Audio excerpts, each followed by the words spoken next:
Now, before we start, let me give you the big question for tonight. It's a fairly straightforward affair. Are you feeling the impact of the economic stimulus program right now? Are you feeling the impact of the economic stimulus program? Do send us a yes or no answer, very brief comment on top of that as well, to the number 8040. Certainly are free to add in a comment or a question, if you will, to our panelists tonight. We'll be focusing on that for the next 45 minutes, a straight cut edition of Newsnight tonight, focusing on nothing but the economic stimulus program. Speaking of our panelists tonight, let me introduce them to you. Some of them you'll be familiar with, some perhaps not. But the first individual, of course, we are more than not familiar with you. Sandro Kute, thank you very much for coming in. Thank you, Ramanya. And of course, from Strathmore University, also director of the firm, Dr. James McPhee. Very great to be here this evening. Thanks for coming in. Thank you. Gentlemen, let's start with the broad picture. June 11th, 2009. The budget speech has been read. Kenyans are happy. MPs are ecstatic. 7 months down the line, as you've just seen in our headlines, you're pouring milk out the window, by the bucket load, as it were. Where did we go wrong? Well, I think the first thing that we've got to keep in mind that we were in the midst of a drought last year. We saw an enormous number of cattle die. We saw possibly the worst drought that we've experienced for 30, 40 years in this country.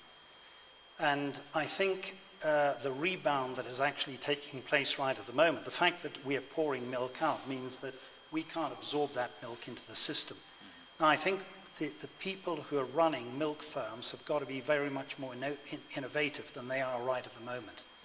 Because, for example, there is a real world demand for milk, for powdered milk, and the fact that farmers are not able to sell their milk to the new KCC, to the various dairy producers around the country, is very often because of the fact that we are simply not getting up and doing the work that we're meant to be doing.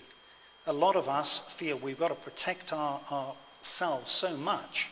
I don't want to expose myself in any way. I don't want to get this milk on board and then I'm not able to sell it on to the consumer. We must remember that the rains, which have done a certain amount of damage to the country, have also had a very, very good effect on the country. You know, in the whole of Central Province, production of all the agricultural produce has been extremely high. It's extremely good. If we go back 6 months ago, we were in the depths of a drought. We had people starving. Admittedly, some of those people are still starving. And unfortunately, you know, so often we have a drought, it's going to be followed by floods, and we're not prepared for the floods. This happened once again. And, you know, it's very, very difficult to tell people in the middle of a drought, we've got to actually prepare now for floods. But this is what happens in Kenya every so often, at regular intervals. And so I would say that not too many things are going wrong. I think that, you know, we have to see ways by which we're going to process that milk into, you know, dried milk, powder milk, so that we can then store it and use it in the future. And there is certainly a market for that. I know in part of the Samia group in Uganda, this is being done in a major kind of way. And that particular dairy, which has been now producing milk for a couple of years in Kampala, is doing a lot of powdered milk, and it's doing very, very good business. So here I feel that it's the new KCC, it's the dairies which are on the ground. They've got to see ways by which they can absorb this milk. Admittedly, there is a difficulty because you will run short of cash. A lot of milk is being produced, which is a very good sign. So on the bottom line for you, not a lot has gone wrong per se with the ESP program. I would say that, you know, I feel that, you know, agriculture is doing quite well in Kenya. You know, we have come out of that terrible drought. You know, you take a lot of the country is producing crops like it's never produced before. Now, admittedly, we may be short of crops, you know, by the middle of this year. But, you know, I would like to wait and see until we actually get to the middle of the year. If we are going to have good rains, good long rains in the middle of this year, we're going to be self-sufficient in food, I think, for the whole of this year. That's my prediction. Good. Well, I go back to one of the things that I keep on talking about in this country, and that is planning, planning, planning. While some farmers are actually pouring out milk, some parts of this country, people are dying of hunger, malnutrition. One hand in the government does not know what the other hand is doing, so that they can prepare and be ready to absorb what is currently going to waste. What I think we should actually be doing is to think ahead of the time. We were told about the drought. We were told about El Nino coming. We never actually planned for it.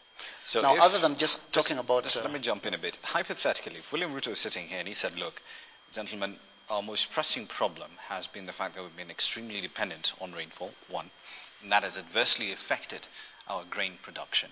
And that is what we planned on, because if you look at the ESP, there's a lot of money that went into agriculture to restart irrigation programs and so on and so forth. Now, if he sits here and he says, and listens to your argument, he says, guys, we could not have planned for this at all. Would that be a valid argument to you, Kute? I don't think that would have been a valid argument, because we have always been told about the weather patterns and all that, so that the government really is not a kitchen budget that you're talking about. You're talking about really taking care of the entire population of over 40 million people. You should be thinking long term. And right now, farmers are actually pouring down milk. What do you think those farmers will do? At the end of the day, they may say, let me hang my boots. I don't want to produce milk anymore. Then we will get to the next cycle of not having milk. Yes, I do agree that we should be thinking about things like powdered milk factory and all that. How about things like just making yogurt and supplying it to schools, supplying it to areas that don't have milk at the moment? I do believe that we really need to think seriously about what Kenyans need. Think about what our problems are, and then solve those problems. James. But what I feel is that, we must remember that Kenya is a country, we've got 590 square kilometers. 20% of the land is arable. 80% of the people live on that 20% of the land. You've then got another 20% of the people living on the other 80% of the land. Now, Kenya's a very, very diverse country. It's, you go to certain parts of Samburu, for example. If you go into Samburu, you talk to a man down there, you say, well, when are you going back to Kenya? Samburu is a different country almost. So the situation here is, I think that, now I can take you up to Samburu and I can show you people who may be starving there, and you say, look, the whole of Kenya is starving. But go around Nairobi, you'll see people who are so obese in Nairobi, they're almost as more obese than Americans or Germans. So the fact is, you see that, I think it's very, very easy to get a small number of people and say, well, look, these people are starving to death, and it may be very difficult to actually get to food to those particular people. But it's a very small number relative to the number of people who are, let's say, in this body, going down from Mombasa right up to Kisumu, Busia, and places like that. So you've got a lot of people who are living in this particular part of Kenya, and by and large, what is the situation with those people? Are they well fed? They are.